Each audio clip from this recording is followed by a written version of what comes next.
Hello there everyone and welcome to Pigblue. This is about a half-hour long game as far as what I read in the Steam reviews. It's free on Steam and it's a text-based sort of dark pixel art game. I don't know how else to describe it. It's like a text-based game, visual novel-esque, and in all of the reviews it does say that there are dark themes in this, fairly disturbing. Probably nothing like the last game I played, but just giving you a forewarning, there's probably going to be mature themes in this, so just want to give that heads up.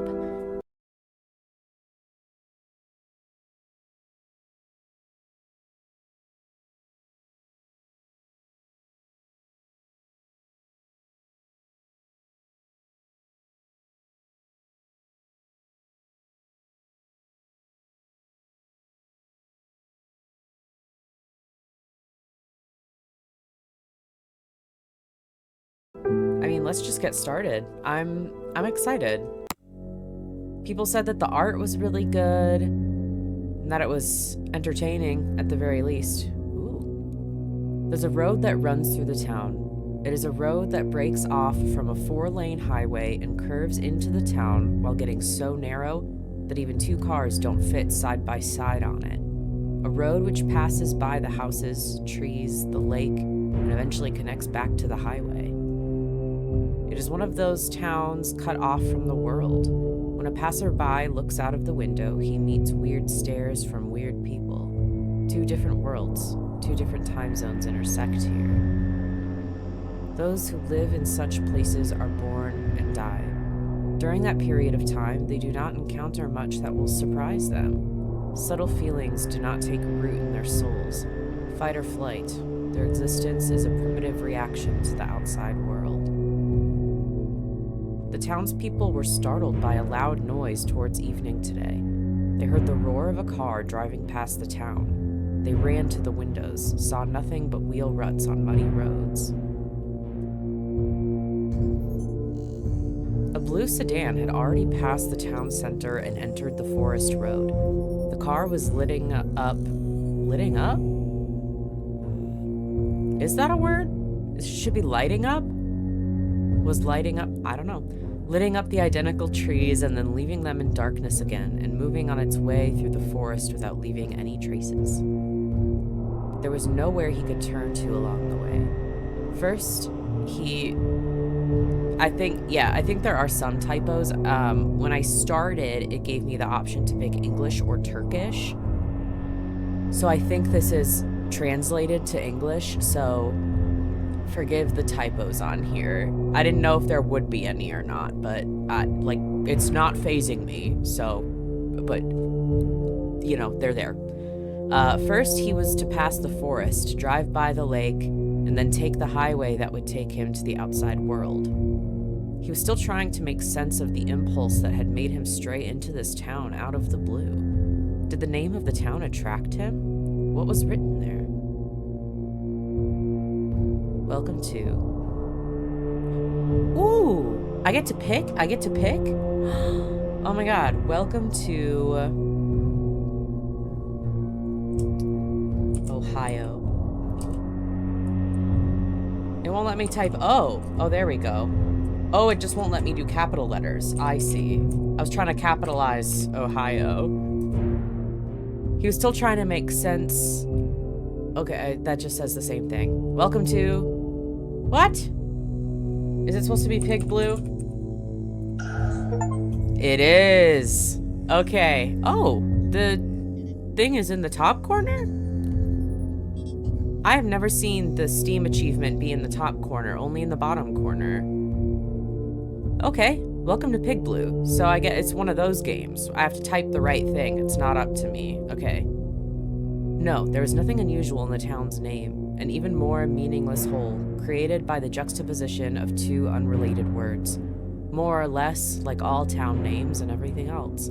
You're saying Pigblue isn't an odd name for a town? Because, like, yes it is, actually. extremely weird, but okay.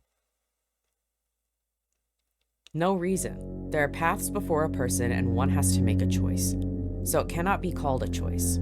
He was on the road, he was in motion, there was no question of stopping yet. Maybe one day he would stop for good, but even if he didn't want to move on right now, the road was laying in front of him. Despite everything, life went on and he chose to turn right. He looked at the rearview mirror. Okay. He saw the nothingness he left behind. He saw that the dark forest, the road, and the sky grew into one without leaving any trace of light, a complete nothingness. He saw the same nothingness in his own eyes. It was as if a piece of the night had splashed on him and was gnawing at his soul from the inside. But it had been long since the night had taken hold of him. Before he entered this town, months ago, even before he hit the road, he had already started to rot from within, day by day. He opened the glove box. Without taking his eyes off the road, I assume, he reached for the glove box.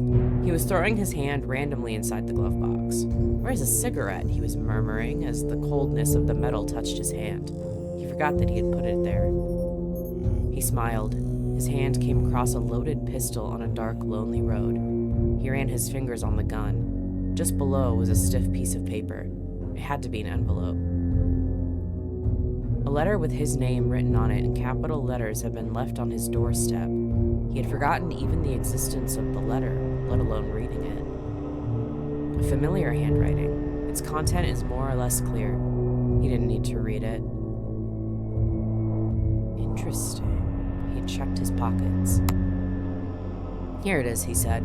He took a cigarette from the package and squeezed it between his lips. He pressed the car cigarette lighter and waited. He turned the radio on. Driving through the trees at night with classical music. Doesn't sound bad. Oh.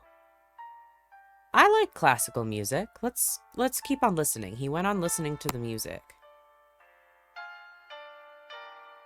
Oh, okay. Never mind. He changed the channel. Most of the channels were not working. He went on searching. A static, mechanical sound. Ooh, I hate how that sounds. It's a nice night in town, the kind of night you don't want to stay at home. You can go out on the front porch and watch the sky or think of spending time with your loved ones at the lake. However, we still advise you to be careful on the forest road. Beware of deer, pigs, and similar animals that may jump onto the road abruptly. Looking at your phone for a moment while driving or reaching for a car cigarette lighter would be a mistake, wouldn't it? Wouldn't it? Ooh. Oh, he reached for the car lighter. Ooh, that was a good... I liked that. When I say I don't like it, it's just because it like... You know what I mean? You know what I mean. It creeped me out. But that was really good. That was cool. He reached for the car lighter. Are you not listening to me? Didn't I just tell you to keep your eyes on the road? You used to be an obedient person, didn't you? Blake. He turned the radio off. I would too, bestie. Holy shit, that would scare me so bad. The static was increasing. As he was reaching for the radio, he noticed that his hand was shaking. One last thing. Smoke your cigarette and get the fuck out of our town. Damn. Fuck off, Blake. Could you please leave this town? Wow, he turned the radio off. He pulled over and stopped the car. His heart felt like it was going to burst. Blake, he thought. My name is Blake. Oh. Minutes, maybe hours passed. His name gets mentioned on a local radio station in a place he does not know. Ooh, that music. Ooh. Maybe you drank too much again, Blake, he thought. He realized he wasn't wrong when he took a look at the car. He saw the bottles he had thrown onto the back seat. Or he was getting crazy. Of course, that was also a possibility. He hadn't seen anyone for a long time. All his interaction with people was limited to the grocery store cashiers. He was handing out the crumpled money that he took out of his pocket, even without looking at the faces of the people. After grabbing some alcohol, cigarettes, and a few snacks, he would drive on till another cashier. He did not see himself as homeless. He had no place to go, so everywhere was his home. The thing was to get used to it. Still, he didn't want to get used to this town, especially after what he just went through. He started the engine. Oh crap, he murmured. The car was not running. He looked at the gas gauge and realized what the problem was. However, he was sure it shouldn't have run out of gas now. He had not seen any other vehicles since he entered this road. He could wait here until sunrise. But he didn't want to stay another second in this town. Maybe there was a gas station or something nearby, so he decided to move on. He got out of the car and looked around. He was in the middle of nowhere. He would need a flashlight to continue. He looked inside the glove box. The flashlight wasn't there, but an old notebook in the corner of the glove box caught his eye. The corner of a page was folded. There was a scribbled text. Blake could barely read the text. Man as a matrushka? Matrushka? Man shrinks towards his essence. As he gets closer to his own self, he is purified from the outside world. He robs his soul of the lies he has carved on it since childhood. The illusion of greatness he acquired at a young age leaves its place to awareness. He gets smaller as he grows. Man is a matryoshka. Matryoshka? Is that how you pronounce it? Matrushka? Matryoshka, I think. Man is cooled magma. Dreams are replaced by mistakes. If he dies early, he remains blameless. It is not lost on me that there are these capitalized letters in the middle of these sentences. So I'm actually going to write those down really quick, just in case it's important and the text, like, leaves the screen or something as I go on. So give me a second, I'm going to write these down. Okay, so I just wrote down the ones that are in the middle of words. I didn't count anything at, like, the beginning of sentences. So I have K, A, where'd it go? E, and then B. So hopefully that's right, if it's for anything. Blake couldn't remember writing anything like that. Still, it wasn't a bad text. He took his gun and notebook from the glove box. He opened the trunk. There were some useful items in the trunk. He was not completely careless. The flashlight was also there. Blake started walking. The way I simply would not, in the dark, no. I would stay in the car till sunrise, thank you. I would not move, but whatever, man. He had no idea where he was going. He simply followed the path, holding the faint light of the flashlight in front of him. Surely the road would lead somewhere. For all his indifference, Blake was actually quite optimistic about simple matters. There was some hope, even if it was frail. Every now and then, a small breeze was making the leaves tremble. The forest was moving softly. The trees were swaying on both sides of the road.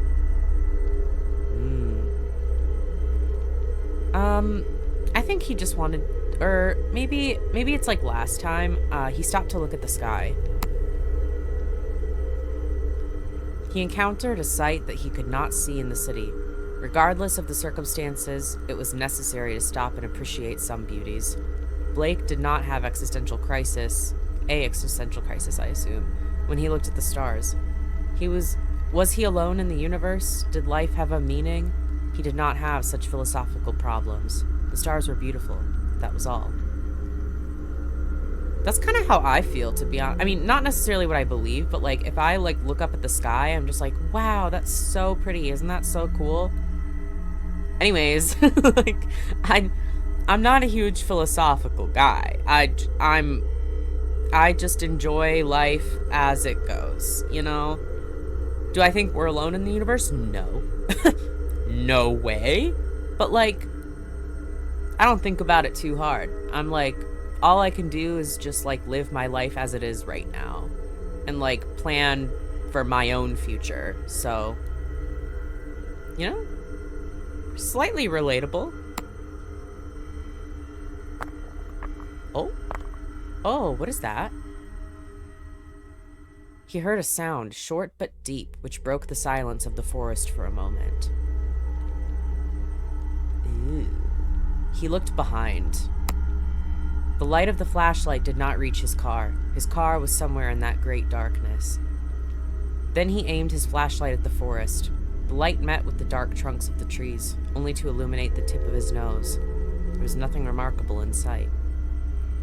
He turned back. That sound again. It was as if a small stone had rolled from one place to another. Something must have been moving along the way. Maybe a snake that had lost its soil, or the steps of a hesitant fox. There was a silhouette in the distance, on that border line where the light could barely touch. Someone facing towards him. Ooh, I don't like that. He got closer! Insane behavior! He slowly took a few steps. The silhouette became more clear. A boy. Oh God. I hate creepy children. He shouted. "Hey!" shouted Blake. There was no response. Blake tensed up at the boy's unresponsive stance. "Are you okay?" "Are you okay?" said Blake. "I think you're lost." Blake took a few steps towards the boy who just stood there. "Is your home nearby?" he asked. "Do you want me to take you home? Where do you live? Maybe I can help you." A few more steps.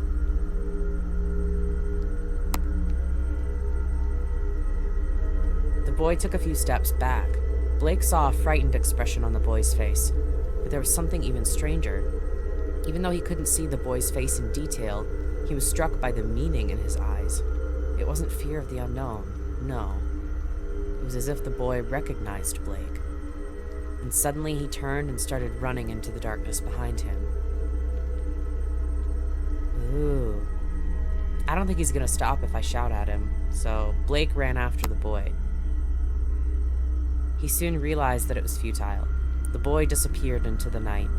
Now Blake was panting in the midst of absolute silence. As he tried to gather his breath, bent over, he saw something glowing on the ground. It must have fallen from the boy. Blake took the object and examined it. Ew. Ooh. I don't like it.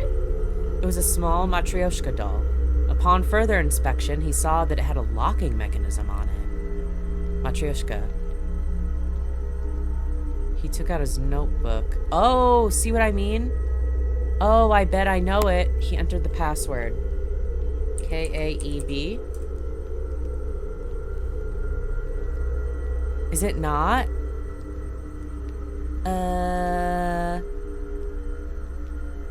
Is it not K-A-E-B? Some letters were written differently in the text.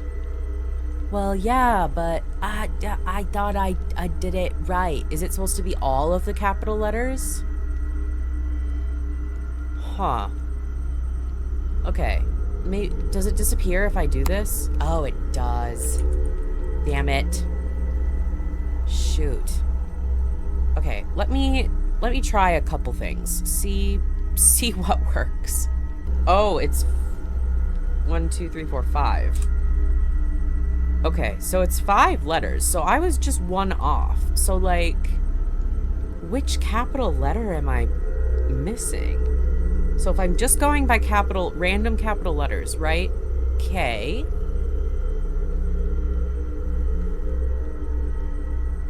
A. Right? E.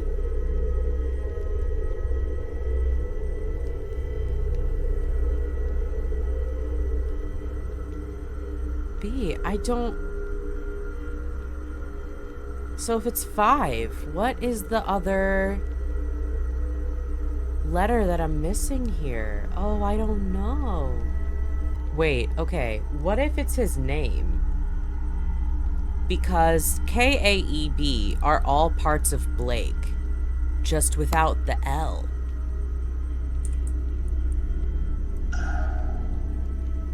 It is. Wait, why was it Caleb? K-A... Where was the capital L? Whatever. I'm so smart, I figured it out anyway. Alright, an anagram. You solved the puzzle, thank you.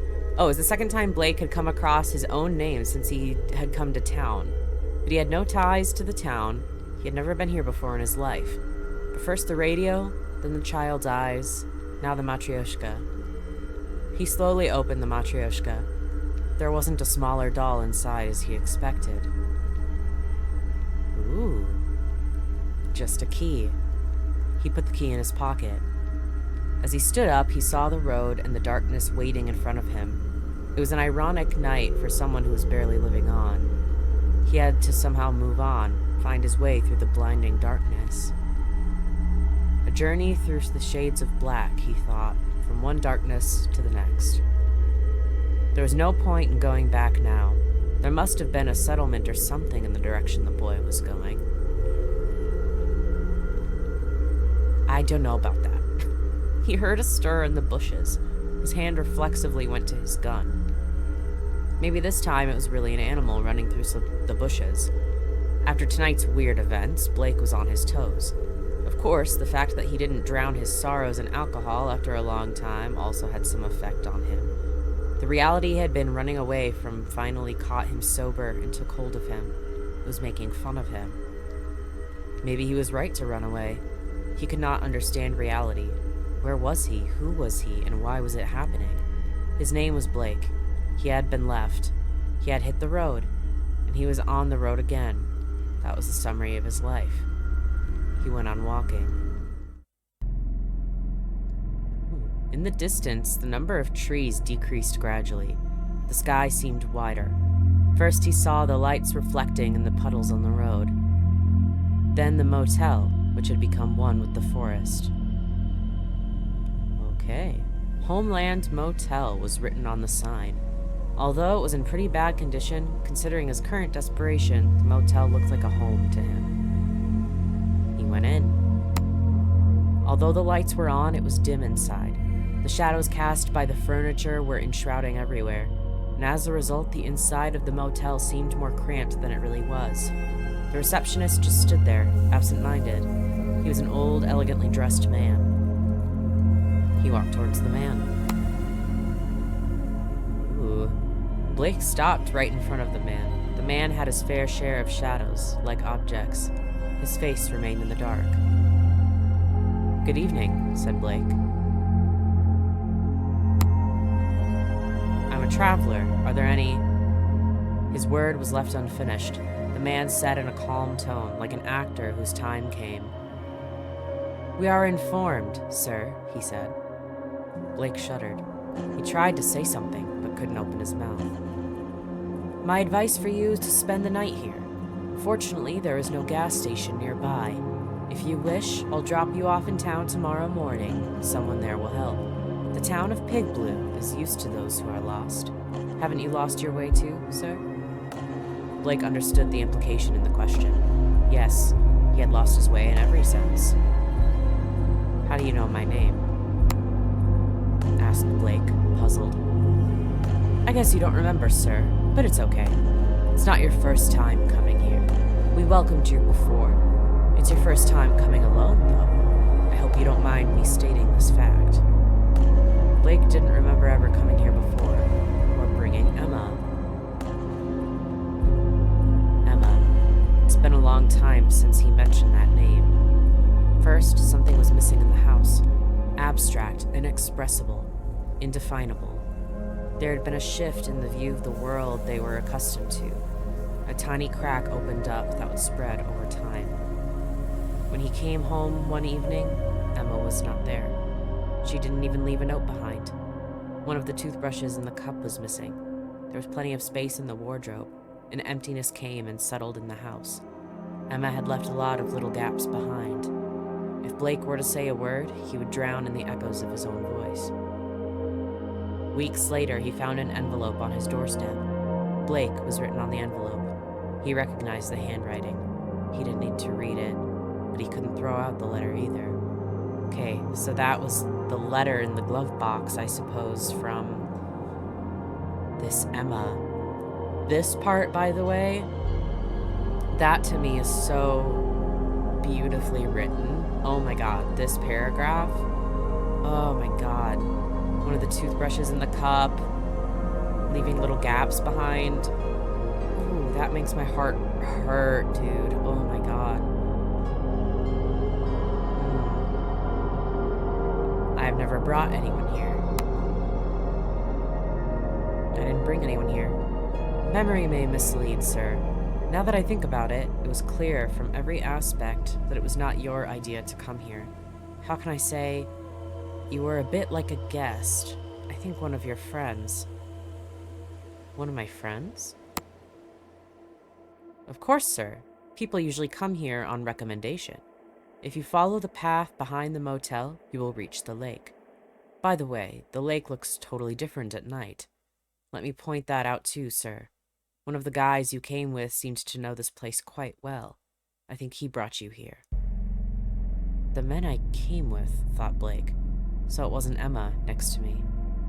He couldn't make sense of what was going on. It was a tiring night. Do you have a spare room? As Blake was about to ask, "Of course," said the man. "I actually sent you the key. I hope you took it." "Yes, but the boy in the forest... I hope he was not disrespectful to you. He's a little shy, but he's a good boy. As I said, your room is ready. Number 103. You have the key. Good night, sir." Even though he was left with more questions than before, the fatigue took hold of him. Blake went to the room 103. Ooh, the colors in this are super pretty. Wow. The key was really for this room. It was a small and simple motel room. It was cleaner than he expected. He threw himself on the bed without delay. He walked a little along that line between sleep and wakefulness. His breathing slowed down, his eyes grew heavy. He was falling down a bottomless, wide pit. He didn't touch anywhere. He didn't crash into the ground. He seemed to be flying, floating. His feet suddenly hit the ground. The soil was wet and soft. Tree branches were hitting his face, so he must have been running. Yes, Blake was running through the woods, panting. He was running from something. He was chasing someone. He was soaking wet. The rain was pouring down. He would step on mud or trip over a stone and stumble from time to time. Whenever he was about to fall, he would keep his balance and keep running. All of a sudden, he slipped and fell face down on the ground. He immediately turned on his back and tried to breathe a little, to see if he had any bruises. Something flowing from his forehead to his lips. It wasn't rain. It was blood. He must have hit his head on a rock. There was no time to think. The urge to survive had taken the control. It forced him to stand up. Blake realized that no matter how hard he tried, he couldn't get up. He was writhing on the ground like a wounded animal. He couldn't find the strength to shout for help. He lay on his back and waited. He could barely see the moon behind the leaves of the trees. Some footsteps were approaching towards him. He tilted his head a little. Yes, there was a shadow coming towards him. "Who are you?" he wanted to ask, but no sound came out of his mouth. The man moved a little closer. Lightning flashed, and Blake saw the man pointing a gun at him. If lightning were to strike again, he could see the man's face, but that was not necessary. Blake already knew who he was. It was none other than himself. He woke up. When he opened his eyes, he found himself on his back on the bed. It wasn't the nightmare he saw that interrupted his sleep. There was some noise coming from upstairs. It was as if furniture was being dragged from one place to another. He decided to talk to the man at the reception. Ooh, again, the colors. Wow. The art in this is really cool. I really like it. Yeah. I guessed that it was himself in the dream. I mean, the whole, like, idea so far is just, like, running from your past or running from yourself and stuff like that. So it was very like on the nose, but I'm not mad at it. I like it. The registry was open on the table. Right next to it was a bell to call the receptionist.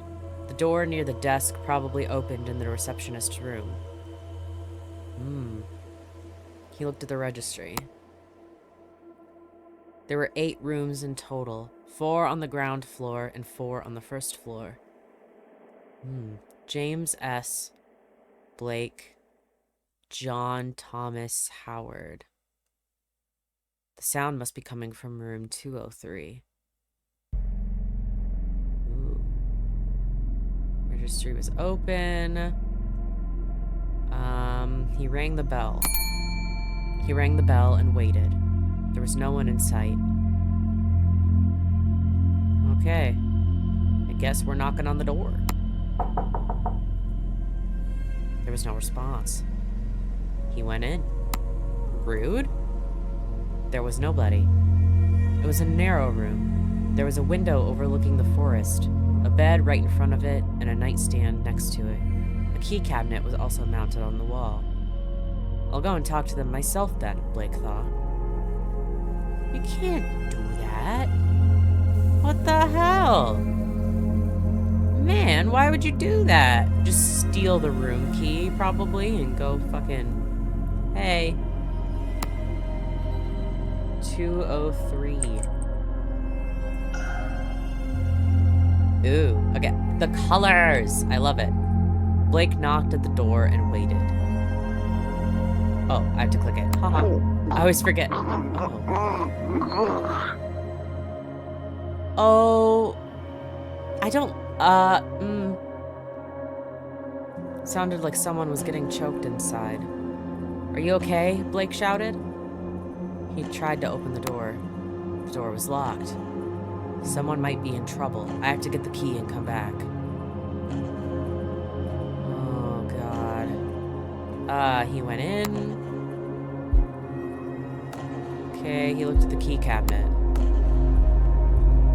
The cabinet was locked. A piece of paper was stuck to the side of the lock. It was probably a clue. He read the paper. Password. What the hell? Coffee 201 103 203. A cup, some numbers, a heart, and a musical note.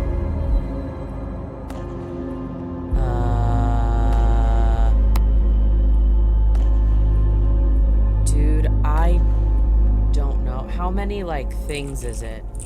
Oh, is it numbers? So it's 4 numbers. Okay. So... what does it mean? 4 numbers. Let me... maybe is it just the numbers added together? I feel like it can't be that simple, can it? I mean, the puzzles haven't been overly complex. Oh no, the numbers added up together are still only 3 digits. Huh. Do you think maybe I have to go to the other rooms? So I'm gonna write down the room numbers, because only one of them is his room.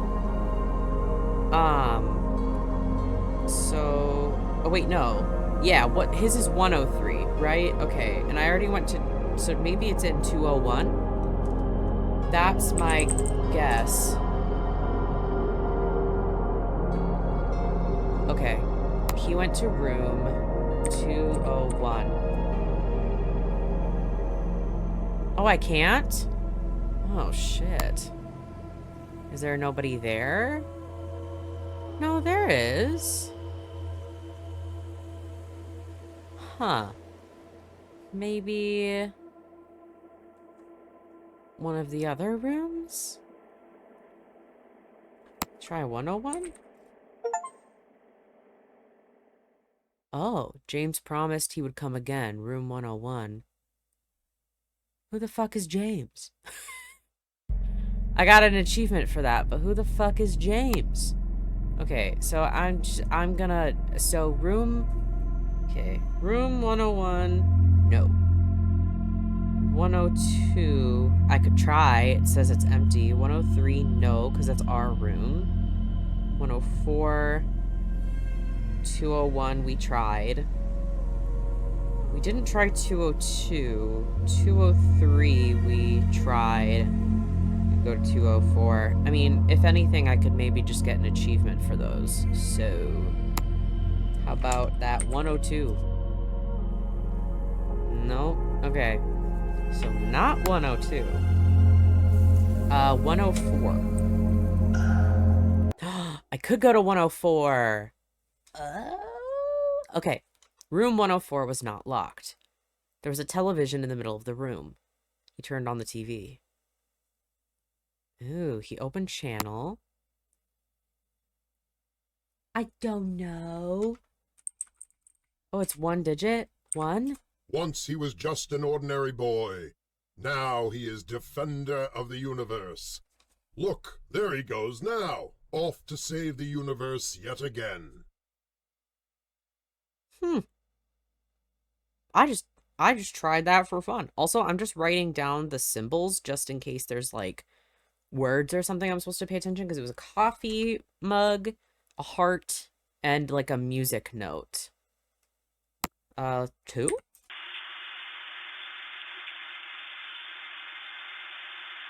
Nothing. 3. Also, nothing. How many? So it is just one digit, so there's only so many I can try.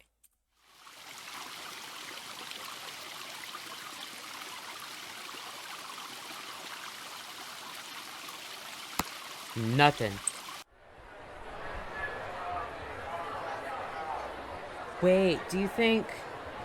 No, I might be stretching here. I was like, oh, this sounds like a crowd. Maybe it's supposed to mimic the sound of, like, being at a coffee shop. That might be a bit of a stretch, but I'll keep trying. Okay, no. Nothing on 6. There's only a few more, so... Okay. That's just... nighttime ambiance. 8? No. Okay. 9.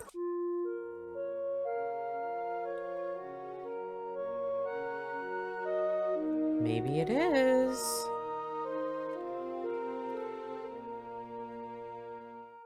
Because that's music, alright. I'm just gonna write it down just in case. You return to the reception. Okay, so 104 has the TV. Cool. We can still try a couple more rooms. We can try 202. Okay, nothing at 202. 204 is the last one. It was a room full of books. On the shelves, on the floor, on the desk. Oh, he looked at the books on the desk. There was an open book on the desk. Some parts of it were marked. A love song. Oh. To noon, the evening, sleep so peacefully. Sleep. Oh. Though I have wept and fasted, wept and prayed, though I've seen my head grow slightly bald, brought in upon a platter, I am no prophet, here's no great matter. I've seen the moment of my greatness flicker, and I've seen the eternal footman hold my coat, and I snicker. And in short, I was afraid. And indeed, there will be time for the yellow smoke that slides along the street, rubbing its back upon the window panes. There will be time to prepare a face to meet the faces that you meet. There will be time to murder and create, and time for all the works and days of hands that lift and drop a question on your plate. Time for you and time for me, and time yet for 100 indecisions, for 100 visions and revisions before the taking of a toast and tea. For I've known them all already, known them all, have known the evenings, mornings, afternoons. I've measured out my life with coffee spoons. I know the voices dying with a dying fall beneath the music from a farther room. How should I presume? Oh.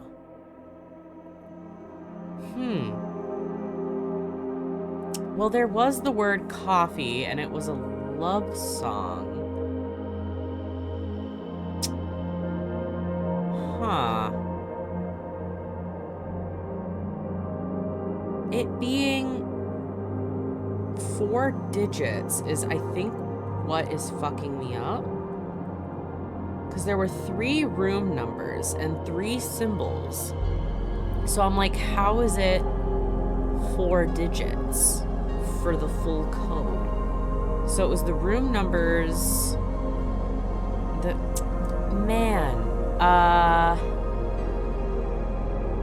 Maybe it's like an actual math equation. Hear me out. So you know PEMDAS? How you're supposed to do what's in the parentheses first and then do the rest. So maybe it's like that. So the numbers were in the parentheses first. I remember if you added them all together, it was 507. So then you multiply that by the coffee cup, whatever the coffee cup might be. Okay, I'm writing this the fuck down.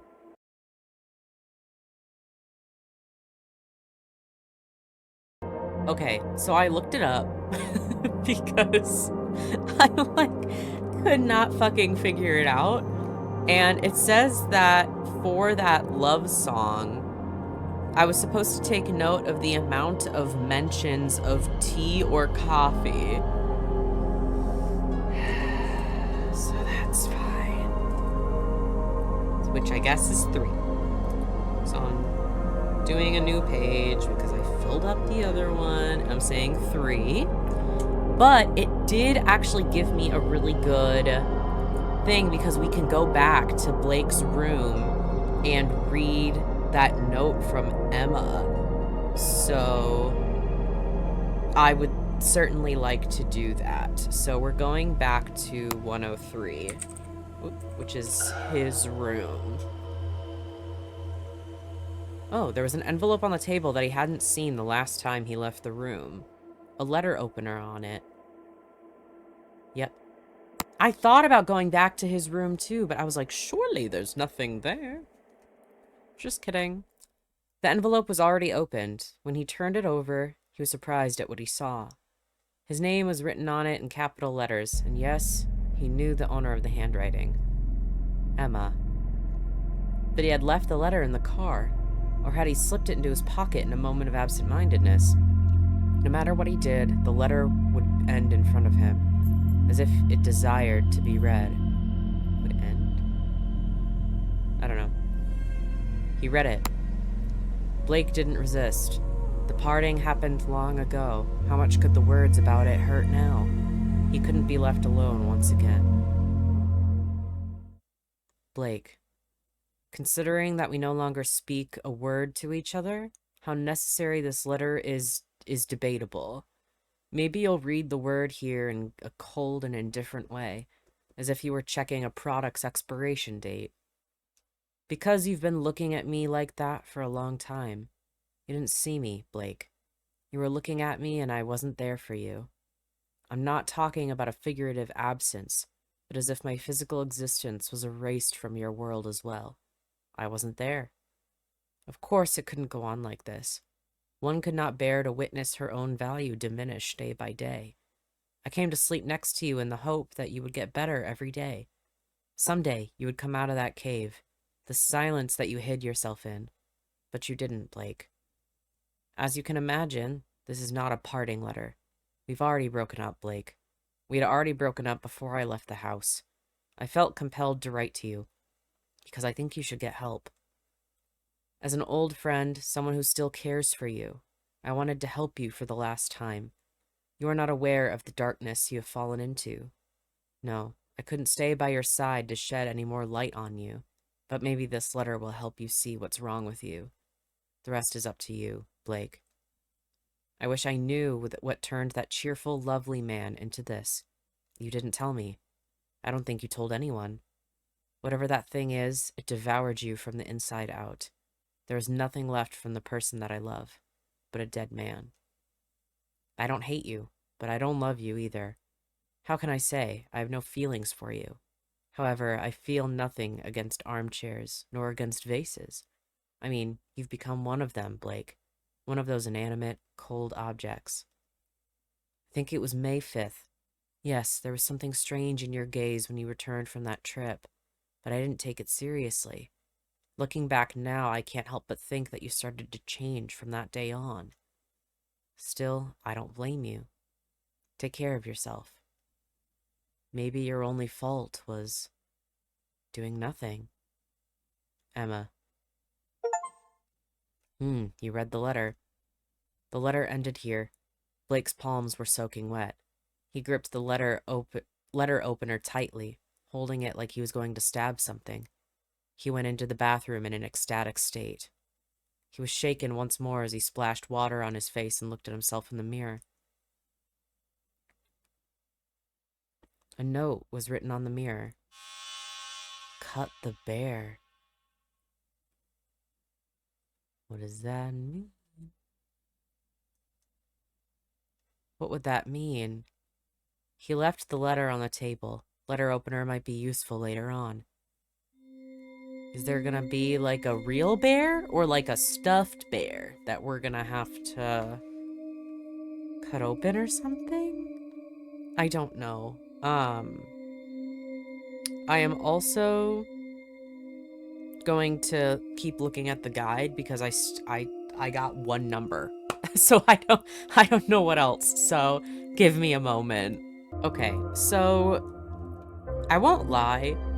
This guide doesn't really say exactly how they came to this conclusion. But I guess you were supposed to, like, add the last initials of the people on the registry that spell out the number 2, like TWO.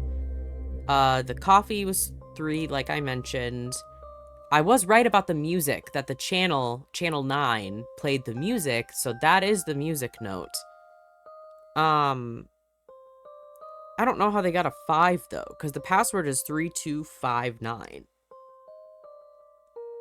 So I don't know where they got the 5, but I have the password. So we're just gonna do that. 3259. Password was correct. Thank God. Blake took the key. You have the key. 203. I was trying to remember what room for a second. 203. Yep. Blake opened the door. Great. There is I knew it was going to be a stuffed bear. I knew it, I knew it, I knew it. He came across a weird scene when he entered. It was a rather stifling room with no windows. There were various toys on a table by the side. But the strangest of all was the teddy bear, tied with a rope hanging from the ceiling. So where is this sound coming from? He examined the bear. There was a hard object inside. He cut the bear with the letter opener. Okay. It was just a red crayon. What was he supposed to do with it? There's nothing else of use here. He returned to the reception. Red crayon. Interesting. What? I thought... What do I do now? What? Huh? Am I supposed to go back to his room? I cut the bear. He went to the restroom. Oh! Oh, I was right. I was like, I followed the directions on the mirror. So, this has got to be the next course of action. Okay, the writing on the mirror had changed. You did nothing. I did nothing, Blake muttered. Sweat was running down his forehead. He lowered his head to the sink. Some images were appearing before his eyes. Some people with whom he had fun. An old man, a lake, and a boy. The writing on the mirror had changed once more as he lifted his face, which was bent over the sink. Do you remember? Blake's hand went to the crayon in his pocket. He knew what he had to do. He drew the missing punctuation mark on the mirror. Question mark? Do you remember? Ew. He couldn't remember. Go fishing, said the mayor. Blake knew where he had to go. It turns into Animal Crossing. Just go fishing. There was a path behind the motel. This path led directly to the lake. Blake walked through the darkness. Ahead was a sky-colored plain. It was the lake. Also, this music is super pretty right now. The path led to a pier by the lake. There's a small boat attached to the pier. Blake jumped on the boat. It was a small motor boat. There was a fishing rod fixed to the boat with its tip in the lake. All he had to do was to reel it in. He started to reel in. Something got stuck on the hook. Very light, almost non-existent. He went on reeling in. Whatever the hook had caught was in front of him now. It wasn't a fish. It was a thin book. It was quite wet, but still not completely dissolved. He tried to turn the soft pages. Each time a small piece from the pages fell. He finally found a page in better condition compared to the rest. And he remembered everything. Are we going this weekend? Asked Liam. Of course. Who's coming? Said Blake. They would go fishing on the weekend. You, me, Tom, and Holden. Who's Holden? I didn't introduce you to, did I? He works in our factory, a kindred soul. He is the one who told us the place. It's a quiet town. We say let's stay overnight for once. There's also a motel near the lake. What do you say? Or rather, what does Emma say about this? Blake replied with a laugh. Liam was not wrong, though.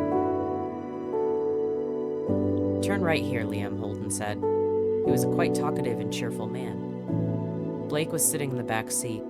He liked to go fishing, but Holden's enthusiasm seemed a bit exaggerated to him. Looking out the window, he saw one of those towns. People who look at outsiders as if they've just seen aliens. Young, old, child, all the same.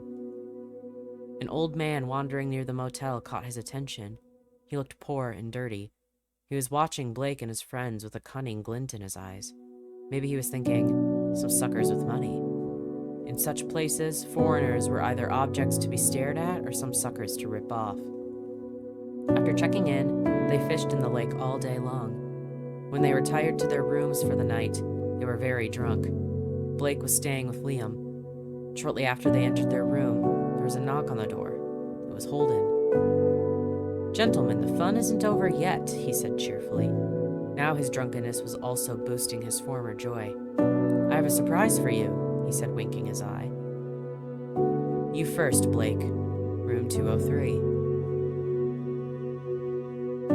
Blake tried to say a few words, but found himself on his way to number 203. He had no idea what awaited him. He couldn't think.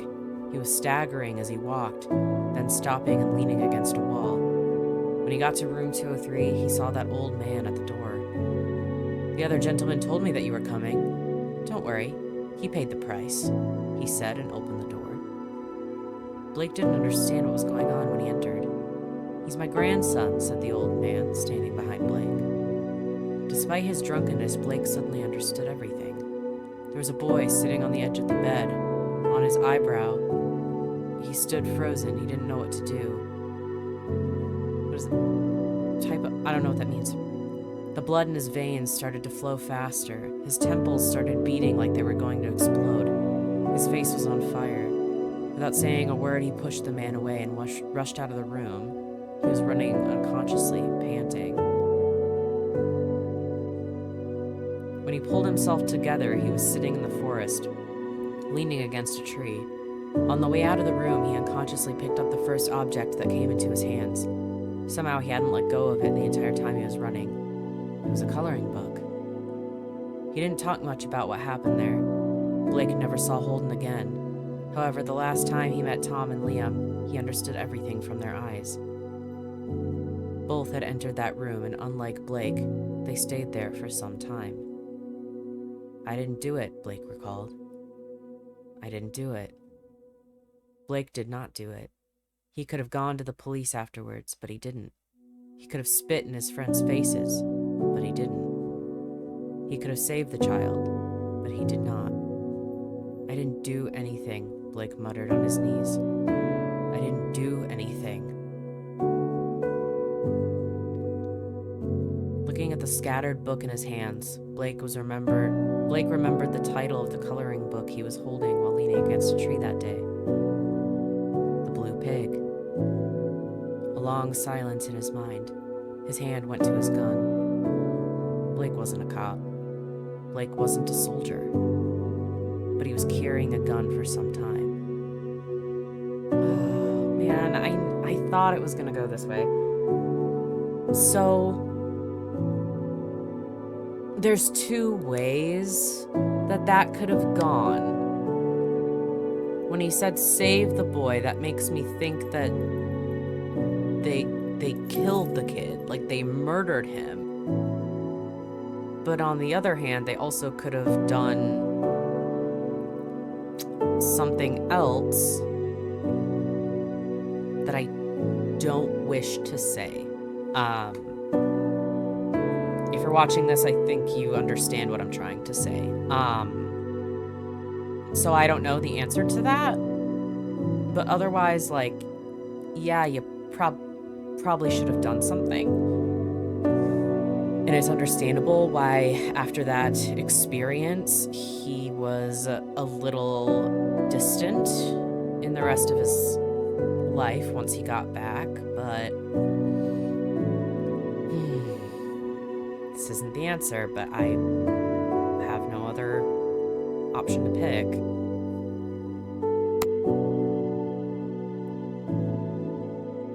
He looked around. He looked at the lake, the trees, and the sky. He took a deep breath. He was about to close his eyes when he saw the canister in the boat. He took the canister. He put the gun in his waistband and took the canister. He opened the lid and sniffed. It was gasoline. He returned to the motel using the path he came from. He went inside and started pouring gasoline. He wandered around the motel until the gas in the canister ran out.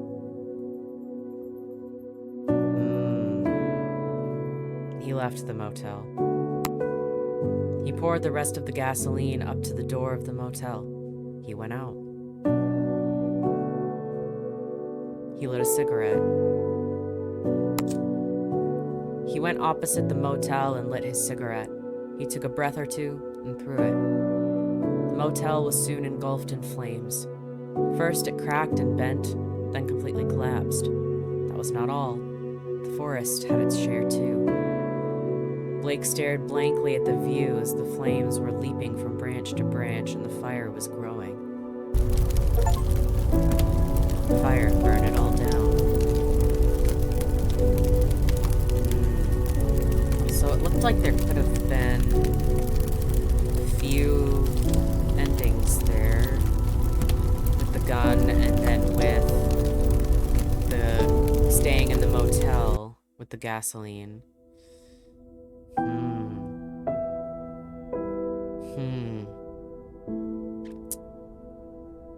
I don't know. I do kind of want to see what happens with the other endings, to be honest with you. Of course, during that whole time, I didn't save, though. So, I do want to see what happens, and I would like to know if it gets clearer of exactly what happened. Let me read on the guide really quick, though, just in case maybe there's anything that I missed. Okay, so I read it, and again, it's the guide is like slightly unclear. If you choose to pull the trigger on the gun, the game just ends like that, it sounds like. If you stay with the motel, literally all it says is, in both scenarios, Blake will light a cigarette before starting the fire, destroying the motel. But it does say leaving the motel will unlock the Burn It All Down achievement, which suggests it is the canonical ending. So I'm glad that it seems like I got the canonical ending. I do want to read a little bit about it really quick though, just to see, because this isn't a popular game. Like, there aren't that many reviews, and I looked up videos on YouTube and I could only find like 3 or 4 maybe.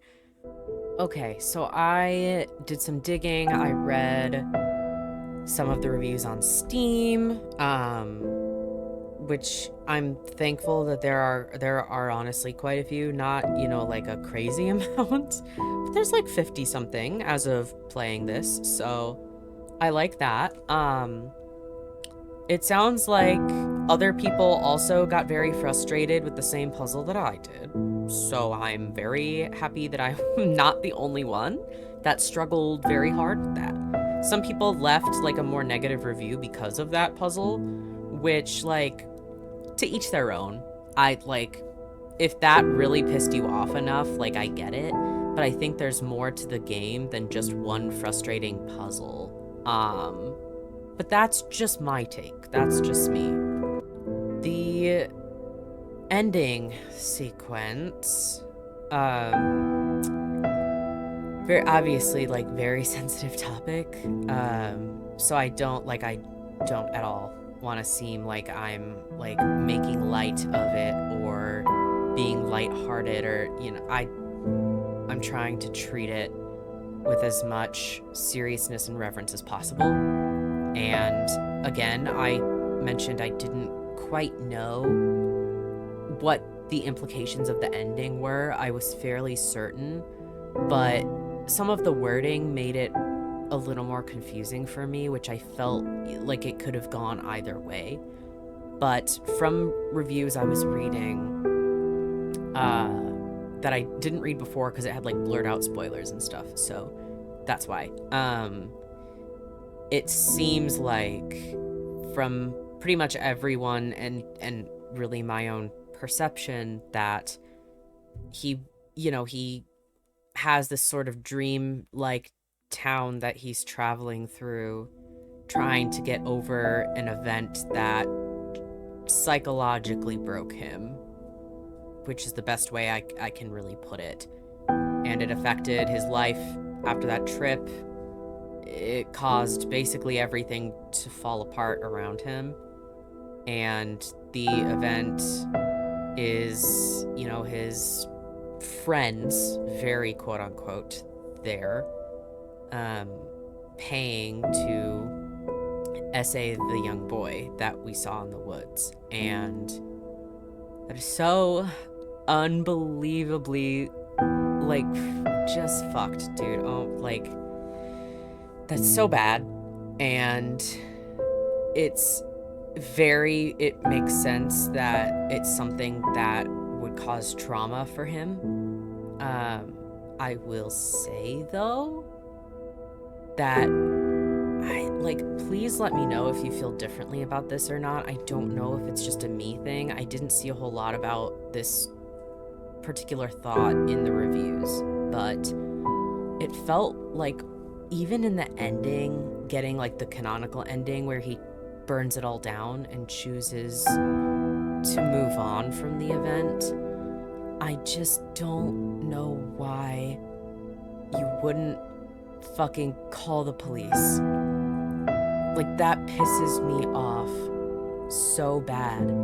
It makes me feel like even though this man is the main character and is moving on from this and you're supposed to feel empathetic towards him, it's genuinely very hard for me to feel that empathetic towards him, because who knows what happened to that boy after that, and maybe even worse could have happened to him. We don't know. And if it did, he could have stopped it. He absolutely could have called the police. He could have done something. If he was drunk, so I'm not saying he could have done something right then and there. He was barely conscious at that point, it seemed like.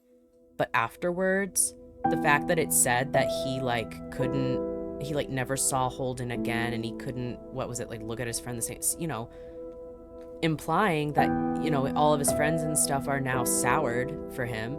Like, fucking get law enforcement involved. Like, dude, save that fucking kid, because that is the least you could do at that point. Again, I know he was drunk, so maybe at the time he couldn't do a whole lot, but like, that pisses me off very bad that he didn't fucking do anything. I truly think the ending would have been a lot better. I would have liked it a lot better if he still had this trauma and still had a hard time getting rid of it, but we got a sequence or something where it's like he called the cops and they took the boy away from the old man or something, you know, like something like that. And that would have been so much better. And I don't want to say it sours the entire game, because objectively this is a good game. I think for no cost, being free, the art's really good. Some of the writing was beautiful, really good. The puzzles, besides that one really frustrating one, were pretty good. It's a quick game. It doesn't take you all that long unless you get stuck on that puzzle like I did.